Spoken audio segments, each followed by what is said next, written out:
What's up? Welcome back to another video about urban homesteading. There's really three major things we need to do to get the water tank finally fully installed and the system fully working. I guess four. Number one, dig the trench. Number two, connect the downspout and plumbing underground inlet to the tank. Number three, gutter the whole house. And then number four is kind of an optional longer term thing. Those three are going to get wrapped up this month. We're going to dig the trench this weekend, and we're and do the plumbing the week after that and the gutters the week after that. But the fourth optional longer term thing is we're going to connect the municipal water up to the water tank, and we're gonna that involves running the water obviously, but then also running power over to here to run a pump so that we can fill up the water battery from the municipal water. So that'll be a longer term thing. Not exactly sure when we'll get to that piece, but created the flexibility so that we could do that in the future also. So yeah, we're what I aim to do here is kind of show, I love the channels on YouTube that show what you can do to be more self-sufficient on a suburban lot, like any regular size house lot. So I'm trying to just do that and run the playbook on that. And then I'm also trying to just really get a lot of information onto the internet about the combination of Bitcoin and homesteading and permaculture community on Twitter and on YouTube, because there's a ton of overlap. In the same way that kind of homesteading and permaculture is trying to just get away from central planning and back to being individuals being self-sovereign, Bitcoin is doing the exact same thing. In the same way that kind of our food systems have a lot of central planning, and in the same way currency has a lot of central planning, and that's an issue. And so I don't really believe that you can homestead effectively using the government's money. And so just trying to combine both of those things. I love Bitcoin, and I'm been doing it for a lot of years, and now I'm learning to love homesteading, gardening, permaculture, all that stuff. So yeah, rainwater capture is one of the projects I started with in this backyard, and this weekend we're gonna dig that trench.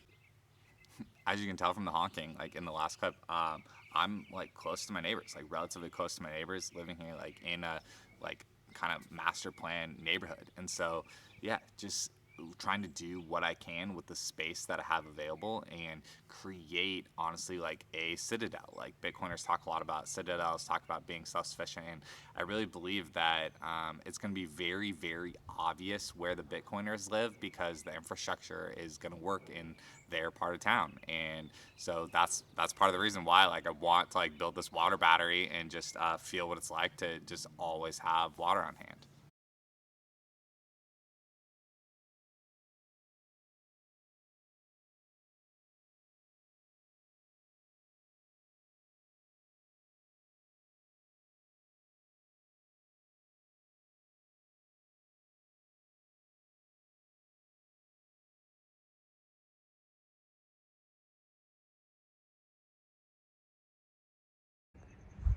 Taking a break from the trench, just mapping out the straight line from the corner of the house to the cistern, but taking a break for that for a minute to just clean up getting the bricks underneath the cistern.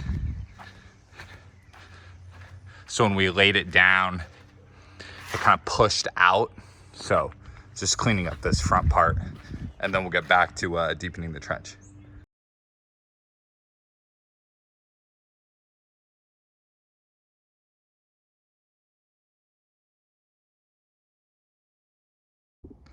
One thing I'm contemplating right now is, so the main line trench that's going to come off downspout on the wall into inlet knob that you can see there on the tank, is you can see how I have a grading difference, where the builder put in that low point was to funnel water out to this drain. So you can see how there's that low point to funnel water out to this drain. I want that to be flat long term, and I want that grade to be closer to the back wall where we are going to plant trees, so that the overflow can come out of the tank and just go right into that basin and water the trees. So, but where that's hitting me today is just as I want this trench to be 6 inches deep for the main line, water line off the house into the tank. but I'm just wondering if I have to go 6 inches on that lowest point, if I'm eventually just gonna fill it all in. So I'm tempted to just dig everything else down to basically where that is, and knowing that I'm gonna fill that in and maybe use some of this leftover dirt. Probably don't have enough to even begin to do that, but you know what I mean? Just kind of almost move it, build the lines straight across for the new grade that the dirt is gonna have. All right, definitely did not get that done last weekend. Digging the trench has definitely been harder than building the platform so far. So I was like this close to just going and renting a trencher from Home Depot, but I think Sharon came up with a solution, which could be obvious in hindsight, but here we go. This is what we got. We're just trickling in water and helping it break up the dirt, and then just digging out the sludge a little bit at a time. And then remember what I said too, like we're just gonna try to just keep that at ground level, and then just dig even to the cistern and to the side of the house. And then eventually this will all be level over where the pipe goes.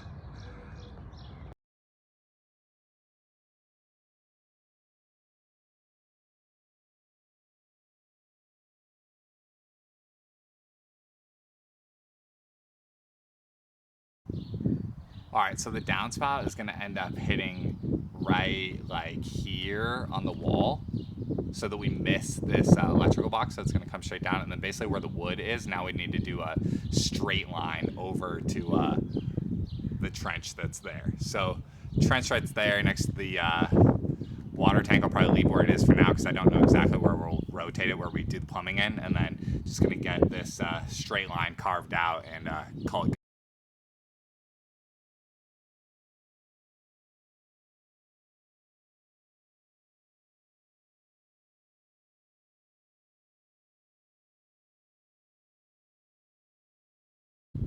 All right, guys, I think that's it for the trench in this video.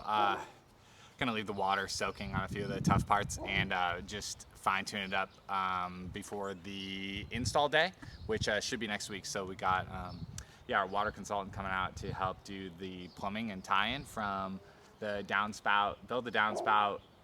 We're building a wet system. So I think I mentioned this in a couple. We're building a wet system. So the pipe coming off the side of the house and underground is all going to have water in it when the rain comes down, and then just the downspout and the tank both like fill up together, and that's how you know where you're at. So yeah, like I said, the trench was definitely the hard part. What's ironic about this whole thing is that straight line right there where water had actually been coming out off the roof and creating a divot to start with was actually the easiest of the entire thing. So it's yeah, that's just funny to me as doing the rainwater capture, that the water would make the dirt that much easier to dig through where it was already coming off the roof.